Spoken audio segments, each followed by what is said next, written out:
Hello and welcome to the Majlis, the podcast by Radio Free Europe, Radio Liberty, focusing on Central Asia. I'm Mohammed Tahir, your host here in Washington, D.C.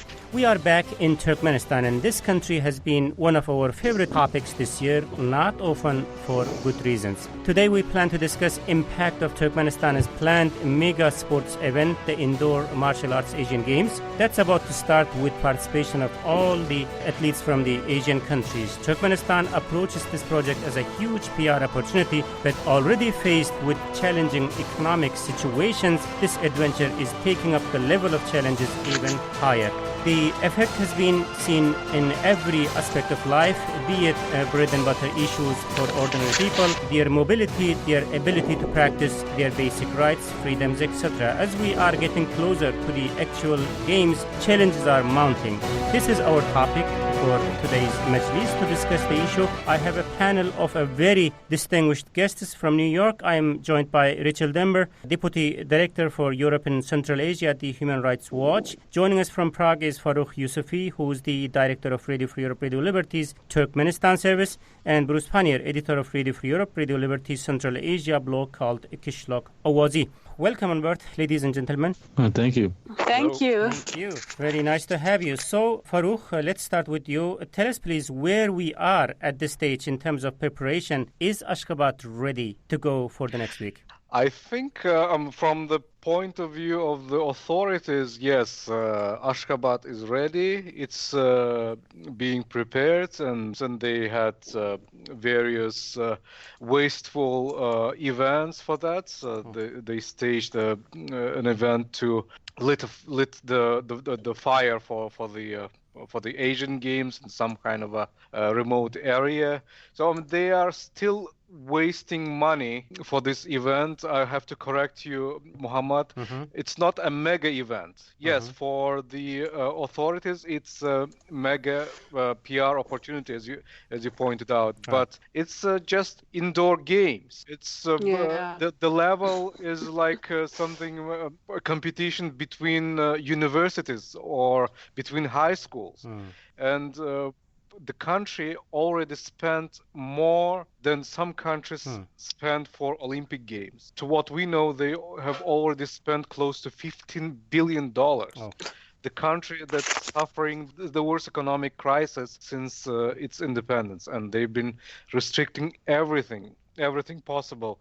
The last restriction today was that the ordinary mere Turkmens will not be allowed to certain shopping centers, certain restaurants that are believed to be designed for serving the guests of these notorious Asian Games that have become another curse for this poor nation. And we also hear that the authorities are going to not only restrict its own citizens, but the guests will be isolated from casual or coincidence encounter with locals. Let's talk about that a little bit later, Farukh. Before we get into that aspect, Bruce, maybe you would like to jump in here. So Farukh is talking about like a $15 billion of investment for this project. So we already said that Turkmenistan is facing this huge economic challenge. So where Turkmenistan is getting this money from? Well, that is a good question. Obviously, when they were awarded these games several years ago, it looked like they were probably going to get the money because the price of gas was going up, and they certainly have lots of natural gas, and that's their big export. Since then, it really has been unclear the last year and a half, 2 years, exactly where they're getting this money from. The price of gas, of course, we know went down. Turkmenistan lost 2 of its 3 customers during that time, so they're only selling to China, and of course they owe China money. So we're not even sure how much money China is paying them, because some of that gas is going to pay back Chinese loans, which are running into the billions and billions of dollars. Increasingly, the burden for paying for these games has fallen upon the people of Turkmenistan. We get reports that state employees, and not only state employees, are having their wages garnished, and this is being presented as a voluntary donation to help out the games, which of course hardly any of the regular citizens of the country will even be able to see. Just any place they practically could get money from they've tried to do that. Local businesses are being encouraged, quote unquote, to make donations for these games. Anyone that they suspect has any money at all is they're really pressing them to put up money for these games. We suspect that they are borrowing money from other countries to pay for this too. But of course, the nature of Turkmenistan's system, it's so opaque that we're not sure. But by themselves, that figure that Farouk quoted of $15 billion, there's no way in the world they could come up with that kind of money. We know for a fact from the Chinese that the Chinese bought what I think about $4.5 or $5 billion worth of gas last year, and again, that's how much the gas was worth that they got, but they didn't pay all that money. But that was bilateral trade with China, and China is their main trading partner right now. So anywhere they can get this money from, they're doing it. And like I said, unfortunately, very unfortunately for the people of that country, who are not going to get anything out of this practically at all. They're the ones that are being asked to foot the bill to the extent possible, so that they can pay for these games and show off to the world, the beautiful city, the white marble city. Yeah. Rachel, financial burdens are aside, and Farouk and Bruce also touched upon this a little bit about the impact of this whole process onto ordinary people. So as a human rights activist, as Turkmenistan is heading to this game and days leading up to this, what have been your concerns? I just want to echo that our concerns are some of the same that Bruce and Farouk discussed. It's that it's the ordinary people in Turkmenistan who are going to have to foot the bill for these games in more ways than one. Turkmenistan wants to get prestige for these games, but it's the people who are living there who risk just losing everything. And this ranges from, so the specific issues that we're looking at are things, first and foremost, we just published a report on unfair compensation that for homeowners whose homes were expropriated and demolished in order to create this white marble city, right? So the Turkmen government has for 15 years, been involved in these massive urban beautification and reconstruction projects. So it's nothing new that they're demolished during which they demolish homes, expropriate people, and give them unfair compensation. So this is nothing new in Turkmenistan, but it has certainly escalated as the government was really racing, starting at the end of 2010, beginning of 2011, to create this this exquisite, absolutely perfect white marble city. So what do I mean when I say that people aren't paid fair compensation? I mean that there's absolutely no independent assessment for what your home is worth before it gets demolished, just square meter per square meter. The local authorities get to decide what they actually consider living space. So if you have outbuildings, which many people have in Turkmenistan, they have a home and they have many outbuildings, and that's an extended family that lives in a property and grows as the property, the buildings grow as the family grows.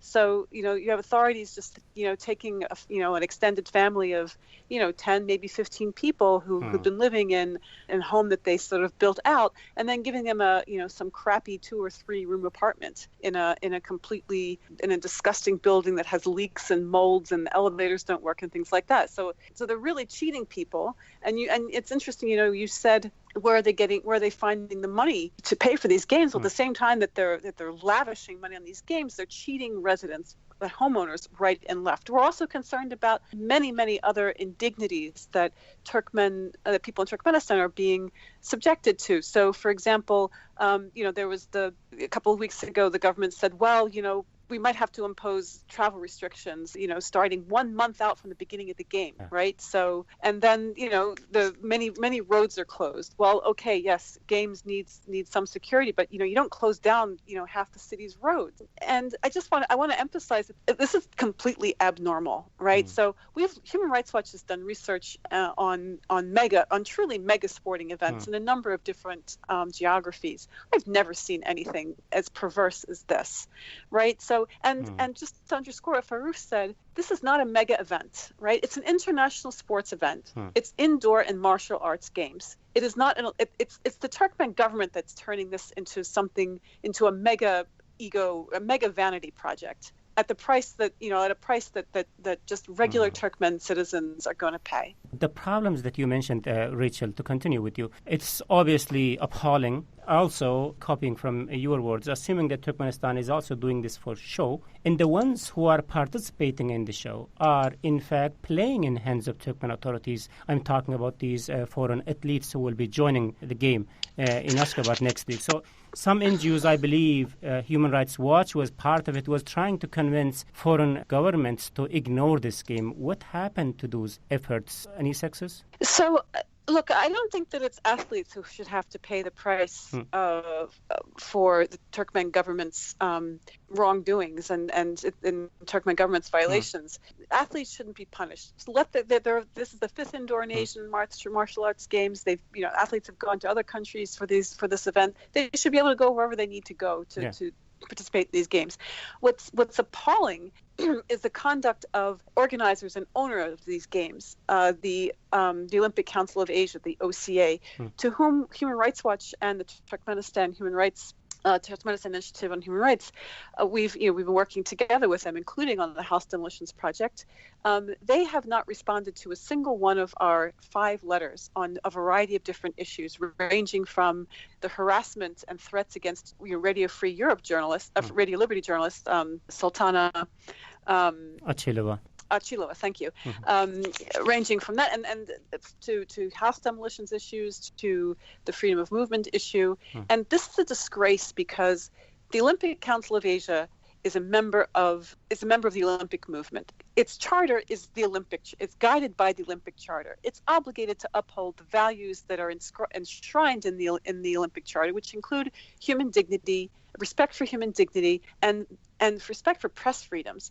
And we can just imagine, there is no press freedom in Turkmenistan. I can only imagine what's going to happen to any journalist who comes to Turkmenistan for these games and tries to look right or left, or step beyond the bubble of the athletic event. I'm sure that they will have minders. It'll be up to the Turkmen government to prove that they're not going to surveil journalists, that they're not going to try to stop regular Turkmen people from talking to foreigners. I'll believe it when I see it, though. They certainly have a terrible record in that regard.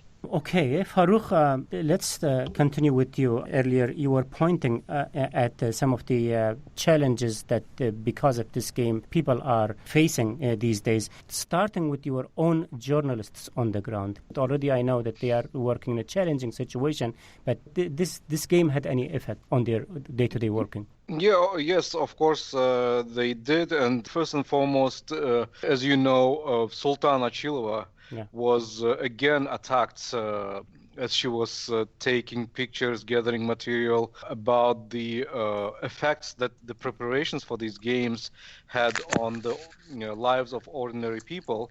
And since then, she's been under constant surveillance, and her life became unbearable. It's not only the journalists, it's everyone. It's just today we had a report about students being bused to the events, what they call chara in Turkmen, the events that's to accompany the opening ceremony or any ceremony connected to the Asian Games, and they very often they are made to wait for hours on the heat in Ashgabat, and then they are not properly taken back. So, and the state organizations, they want their employees to be on alert, and then they pick possible supporters of the Team Turkmenistan for the Asian Games, and then they make those supporters to buy the outfit on their own expense. So it's everyone, everything, and everyone became subordinate to these Asian Games, to this PR stunt by the government of Turkmenistan. Bruce, so this is what the people are facing in the country. So the ones who will be coming to the country, like athletes, or the ones who will be accompanying those athletes, foreign athletes. So what should they expect as they are on their way to Turkmenistan? Well, this is another interesting question, too. Ideally, you would think if you were going to spend the money to go to a country, spend money on tickets for a sporting event, spend money on a hotel, things like that you would have some freedom to walk around, see some of the interesting sights of the city or the country, but apparently it's not going to be very much like that at all. You have to employ a guide from a tourist agency while you're there, someone to show you around. Now, of course, the Turkmen government is couching this in terms of like they will help facilitate, your moving around the city and take you to the places where the good restaurants, whatever, things like that. But in fact, these people are watching everyone that comes in. They've been tasked by the Ministry of National Security with keeping track of all the foreigners that come into the country. So this is an extra expense that you have to deal with right away, is that you have to pay for a guide to come into the country. Now, once you're in, we know that they've already cordoned off a zone. There's a special area around the facilities, the sports facilities, and where the hotels are, where foreign guests are supposed to stay, and they can't go out of this zone, meaning they can't even go to the outskirts of Ashgabat. They're not supposed to leave this area that where all the events are and where the hotels are, and I can imagine that they're going to have security watching to make sure that nobody does go outside there. So if you're going for a pleasant stay, you have to stay in a limited area. You have to have this local guide with you all the time. And of course, as we've heard, you won't have really any opportunity to interact with the locals, which is always one of the pleasures of going to these places, is meeting the people that live there, and they explain to you how they live and tell you something about their culture. But except for some hand-picked people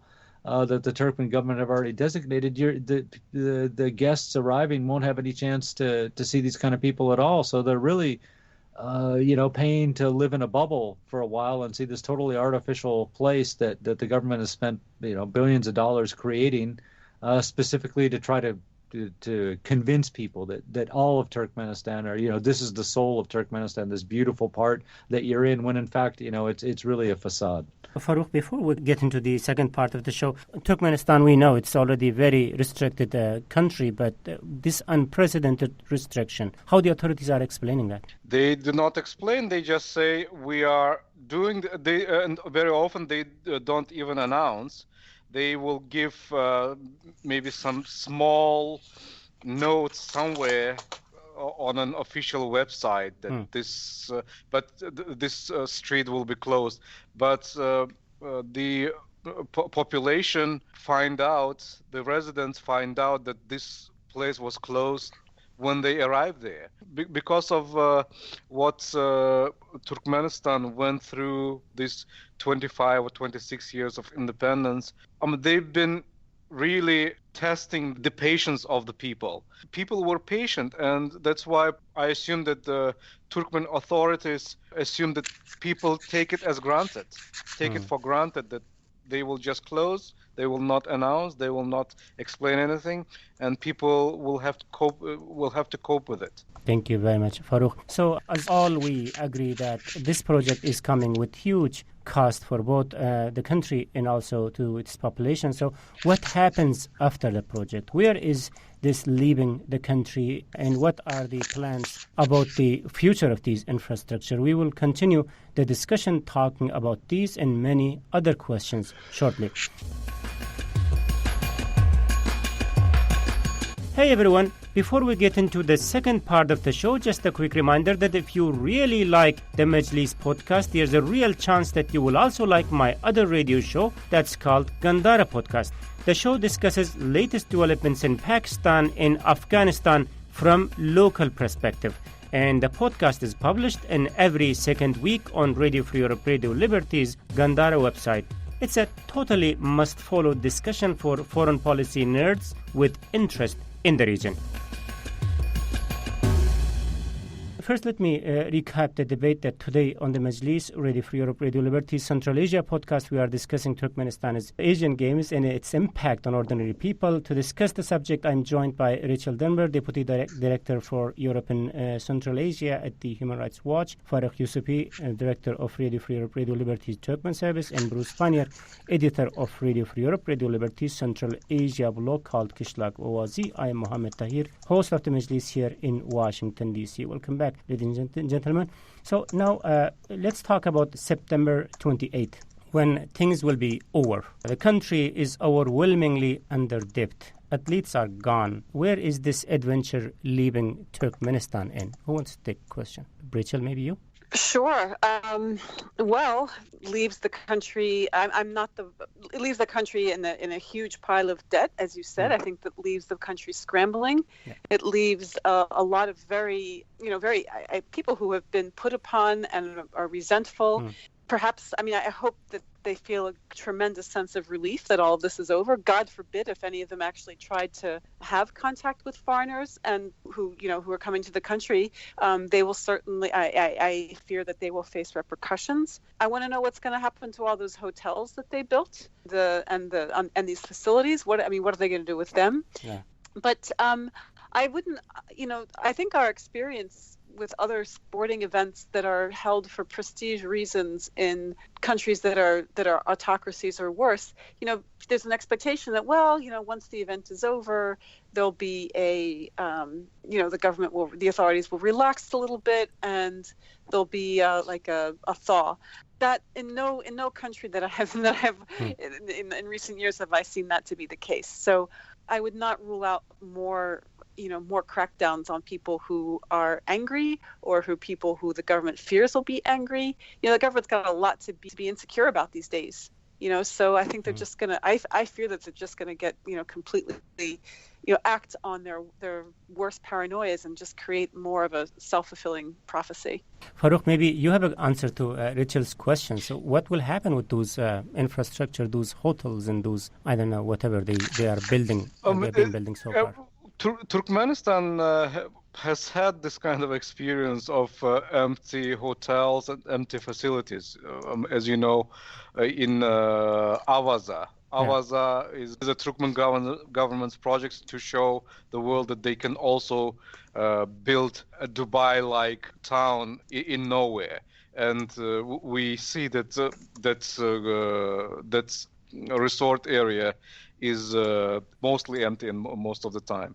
And to the answer of Rachel's, what will happen after these games, I can only add that after these games, things are going to be worse before they get better, because these games were keeping people somehow busy, somehow occupied. They were bussed into different events, or they were selected as supporters. They were busy. But after this celebration is over, they will not be busy. They will not be, it will be very challenging for the government. First of all, they to what we hear is they accumulated a lot of debt for organizing these games, and they are going to spend many millions more during the games. They will find it very challenging to pay those debts, and they will find very challenging to convince their own people that to explain why they came to this state of the affairs, that when they don't have any money to pay the public responsibilities, to cover their public responsibilities, they have shabby economy on the verge of collapse. It will be very difficult for them, not only for the government, but also for the population of Turkmenistan.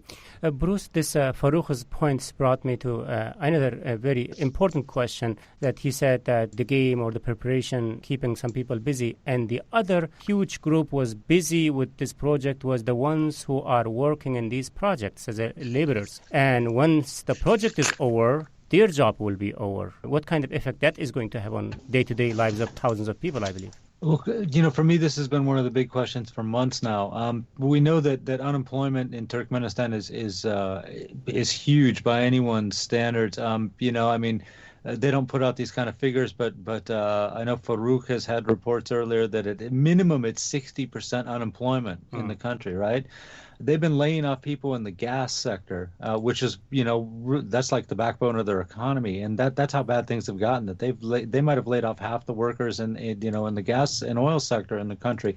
The one sector that was employing people for the last couple of years was construction in Ashgabat for these games that they're doing now. And so everyone that's been, at least there was a release valve, so to speak. There was a place where they could absorb some of the unemployed laborers and bring them under very strange conditions to Ashgabat to build, to help build these facilities. Now all those jobs are going. So if the unemployment really is 60%, you're about to increase that, 10, 15 more percent after these games are over, because those jobs are gone.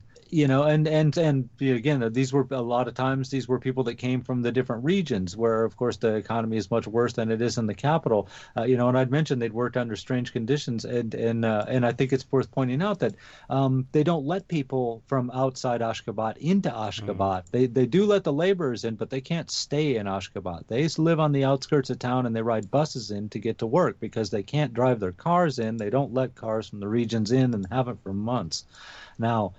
So these people are all going to drive back with whatever money they've made during the last few months, maybe a couple years, working on these facilities with no job waiting for them in the future at all. And this is another one of the parts about the waste of money on these facilities and the games in general. That money could have been spent on creating jobs within the country, but it's gone. And in fact, as we hear, they're in debt. So, this is like just the worst of all worlds. And just to put that in perspective, what are we spending money on here?